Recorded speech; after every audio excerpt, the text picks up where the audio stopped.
राधे राधे दोस्तों, कैसे हैं आप सभी। आशा करती हूँ आप सभी बहुत अच्छे हैं और अपना ख्याल रख रहे हैं। राधा रानी अपनी कृपा आप सब पर बनाए रखें। दोस्तों, आज हम बात करेंगे पौष पूर्णिमा की। पौष पूर्णिमा कब पड़ रही है, इस दिन हमें क्या करना चाहिए, कैसे हमें पूजा करनी चाहिए, पूजा का शुभ मुहूर्त क्या होगा, पूजा की विधि क्या होगी, क्या करें जिससे कि हमें करोड़पति हो जाएं और धन की कमी ना रहे। पूर्णिमा की जो तिथि होती है वो मुख्य रूप से महालक्ष्मी को समर्पित होती है। इस दिन महालक्ष्मी को प्रसन्न करने के लिए बहुत से छोटे छोटे उपाय होते हैं जिससे महालक्ष्मी प्रसन्न होती हैं और धन धान्य का वरदान देती हैं। तो आइए चलिए सभी कुछ जान लेते हैं कि किस दिन पड़ रहा है, कैसे पूजा करनी है, पूजा का शुभ मुहूर्त क्या होगा, सब कुछ जान लेते हैं एक वीडियो में। तो चलिए वीडियो को शुरू कर लेते हैं। लेकिन उससे पहले अगर अभी तक आपने चैनल को सब्सक्राइब नहीं किया है तो चैनल को सब्सक्राइब कर लीजिएगा और बेल आइकन को दबाना बिल्कुल ना भूलिएगा। तो चलिए वीडियो शुरू कर लेते हैं। सबसे पहले तो बात कर लेते हैं कि पौष पूर्णिमा कब पड़ रही है। तो पौष मास की जो पूर्णिमा है वो पड़ रही है 13 जनवरी को। 13 जनवरी के दिन पुण्यतिथि पवित्र सरोवर या नदी में स्नान का विशेष महत्व है। इस दिन से महाकुंभ स्नान का भी शुरुआत हो रहा है। इस दिन से पवित्र नदी या सरोवर में स्नान करने का विशेष फल प्राप्त होता है। लेकिन अगर आप पवित्र नदी या सरोवर में स्नान नहीं कर सकते हैं, कहीं बाहर जाके स्नान नहीं कर सकते हैं, तो कोई परेशान होने वाली बात नहीं है। घर में ही नहाने के जल में कुछ बूंद पवित्र जल या पवित्र नदी का या सरोवर का जल मिला करके भी स्नान कर सकते हैं। वही पुण्य फल प्राप्त होगा जो आप किसी नदी या तट पर जाकर स्नान करेंगे तो आपको प्राप्त होगा। अब बात कर लेते हैं इस दिन पूजा का शुभ मुहूर्त क्या होगा। तो सुबह में जो पूजा का शुभ मुहूर्त है वो सबसे पहले तो आपको ब्रह्म मुहूर्त में उठ के स्नान करना है। व्रत का संकल्प लेना है कि पूर्णिमा का व्रत आज आपने रखा है और इस दिन चावल का दान विशेष तौर पर जरूर करना चाहिए। सफ़ेद चीज़ों का दान इसमें भी मुख्य रूप से किया जाता है।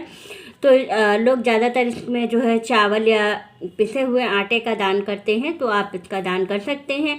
लेकिन जिस दिन व्रत रखा जाता है उस दिन दान नहीं किया जाता है। व्रत के दूसरे दिन जिस दिन हमें पारण करना होता है उस दिन हमें दान करना चाहिए।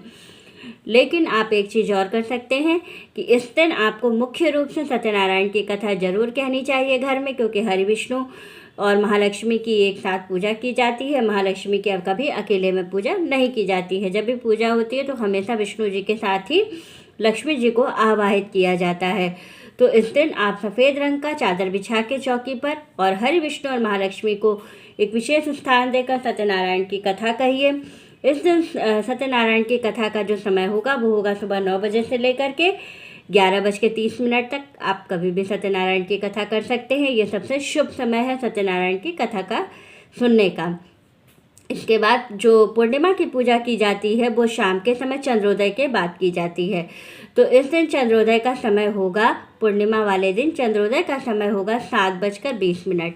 इस समय ही चंद्रोदय इस समय तक हो जाएगा। इस समय आपको क्या करना है, चंद्रमा की पूजा करनी है विधि रूप से, और उसके बाद आपको चंद्रमा को अर्घ्य देना है। अर्घ्य हमेशा चंद्रमा को सफ़ेद चीज़ों से दिया जाता है, जैसे कि दूध में कच्चा चावल और सफ़ेद फूल मिलाकर ही चंद्रमा को अर्घ्य देना चाहिए। और अर्घ्य देते समय चंद्रमा का जो मंत्र आपको आता हो उस मंत्र का जप करते हुए आपको चंद्रमा को अर्घ्य देना चाहिए। अगर आपको कोई मंत्र नहीं आता है तो कुछ मत बोलिएगा, सीधे से ओम चंद्र देवाय नमः यह मंत्र बोलते हुए भी आप चंद्रमा को अर्घ्य दे सकते हैं।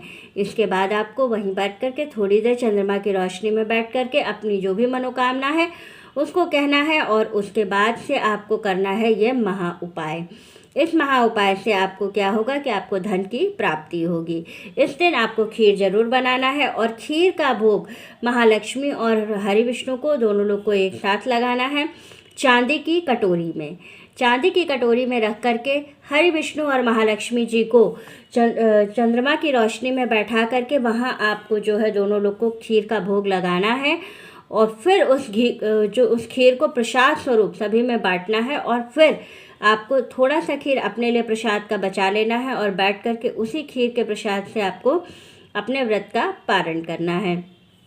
यही संपूर्ण विधि है। इस दिन जो लोग चंद्रमा की रोशनी में हरि विष्णु और महालक्ष्मी जी को बैठा करके खीर बना करके दोनों लोग को सम्मिलित रूप से दोनों लोग को चांदी की कटोरी में भोग लगाते हैं, उनको धन धान्य की कभी कमी नहीं होती है। तो आपको विशेष तौर पर इस चीज़ का ध्यान रखना है कि अगर आप करोड़पति बनना चाहते हैं, आप पैसे से भरपूर होना चाहते हैं, तो पौष पूर्णिमा के दिन ये काम जरूर कीजिएगा। ऐसा करने से आपके घर में धन की बरकत बनी रहेगी और आवक हमेशा धन की बनी रहेगी।